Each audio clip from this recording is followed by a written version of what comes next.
question dans la Masechet Chulin. Esther min Torah minayin. Où est-ce qu'on a l'origine d'Esther dans la Torah? Pour comprendre la question d'Agmara, il faut aller dans un autre traité, le traité Nedarim, où un rabbi dit, si Israël n'avait pas fauté, nous aurions reçu que la Torah est le livre de Josué. It's all. Tout le reste, c'est pour développer des choses que nous n'avons pas comprises dans les 5 livres de la Torah et le Sefer de Josué. Donc la question du traité Chulin, Esther mina Torah minaï, où est-ce que nous avons la source d'Esther dans la Torah? La réponse est dans un verset de Dvarim, Ve'anochi Aster Astir Panai. C'est Dieu qui parle et qui dit, je vais voiler ma face. Et Rashi explique là-bas, Bimé Esther Yehi Esther Pani. Autant d'Esther qui sont encore les nôtres. Esther, c'est le moment où on passe de la prophétie à la sagesse. Nous sommes dans les temps d'Esther. Et la face de Dieu est voilée. Cachée. Esther, vous ne trouvez pas le nom de Dieu dans la Megillat Esther. Il y a 2 livres dans le Tanakh où le nom de Dieu n'apparaît pas. Lesquels? Megillat Esther, ok. Et le deuxième? Shirash. On a une allusion, un remèze de la présence de Dieu dans le livre quand Mordechai vient demander à Esther de l'aide et elle dit, je ne sais pas si je peux, le roi ne m'a pas convoqué. Et Mordechai lui dit, mais l'aide viendra mimakom acher, d'un autre endroit. C'est l'allusion de Dieu dans la Megillat Esther. Ce qui veut dire que pour trouver Dieu dans la Megillat Esther, il faut le chercher derrière les masques. C'est pour ça qu'on se masque à Pourim. On imite cette recherche de Dieu. On porte des masques à Pourim, on se déguise, parce qu'on sait que pour trouver Dieu, il faut le chercher derrière les voiles et le silence. Mais il n'y a pas seulement Dieu qui se cache, Esther aussi se cache. D'abord, elle ne dit pas son identité. Lorsqu'elle est prise dans le palais du roi, Mordechai lui dit, cache, don't say. Who are you? What is your people? Esther se tait, elle ne dit pas son identité. Il y a un autre passage dans le traité Megillah qui nous dit qu'il y a eu 7 prophétesses dans l'histoire juive et 48 prophètes. Il y en a eu beaucoup plus des prophètes et des prophétesses.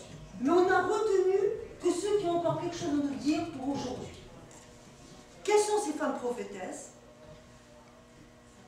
Sarah, Myriam, Déborah, Hannah, Abigail, Hulda et Esther. Et le traité Megillah demande comment est-ce que l'on sait qu'Esther était prophétesse.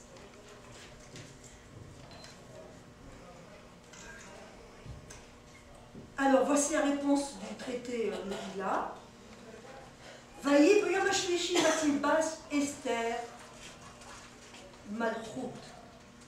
Et ce fut au 3e jour, et Esther s'est habillée de Malchut. Et le Talmud dit, Bigdei Malchut mibhaele.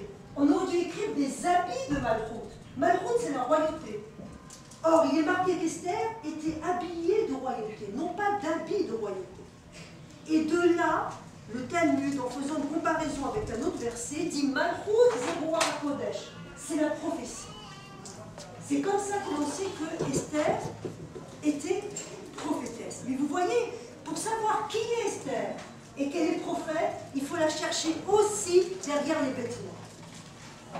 Maintenant, on a vu le secret secret. Maintenant, où est l'audace? L'audace, la force, le pouvoir, oser, c'est dans le fait que Esther ait osé demander aux Chachamim, aux sages, de fixer, de fixer la fête de Pourim.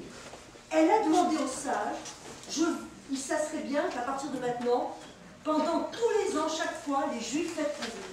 Est-ce que vous croyez que les sages étaient d'accord?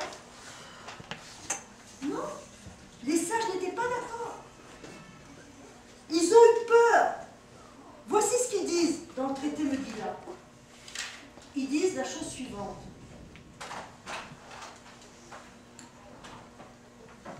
Amar Rav Shmuel Bar Yehuda. Rav Shmuel Bar Yehuda a dit que Esther, Shlach lahem Esther de Chachamim, qui vounit la Dorot, instituer la fête de Pourim pour les générations à venir. Shalach la, les Chachamim, les sages de répondu. Kana at moret alenu leven aumot. Tu vas réveiller la jalousie, la haine des nations. Tu vas réveiller l'antisémitisme. Parce que qu'est-ce que fêtent les Juifs à Esther? Ils fêtent le fait d'avoir échappé à un massacre. Et les sages vous disent chut. Il faut baisser les chines, il ne faut pas faire de ça une histoire chaque année. Et quelle a été la réponse d'Esther? Voici ce que la Gemara dit, le Talmud. Shalcha lahem, kvar tuva ani al divrei ayamim le marqué Mada Ibaras. Mais mon histoire, notre histoire est déjà écrite dans les journaux, les newspapers des nations. Et en fait, et ça sera ma conclusion, que demande Esther? Esther dit, nous devons, nous, écrire notre propre histoire. Nous ne devons pas laisser les autres l'écrire à notre place.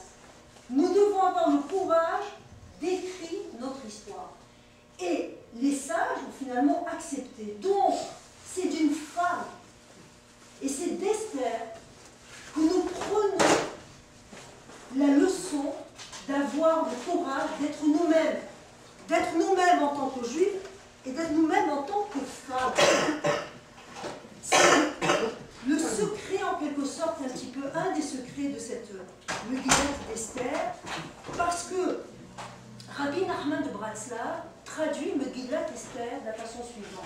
Megillah, ça vient d'un terme en hébreu, le galot, révéler, découvrir. Et Esther, c'est caché. Découvrir le caché.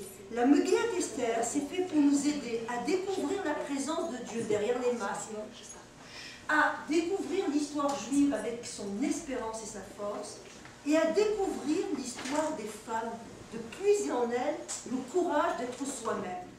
Le galot Alista, révéler le caché, c'est un projet, mesdames, messianique. Parce qu'au temps du Messie, on est dans ce qui est la révélation du caché. Et si nous avons de la joie à Pourim, c'est parce que nous goûtons un peu à Pourim, à cette joie messianique. Et je vous rappelle que les deux fêtes que nous continuerons à fêter au temps messianiste, c'est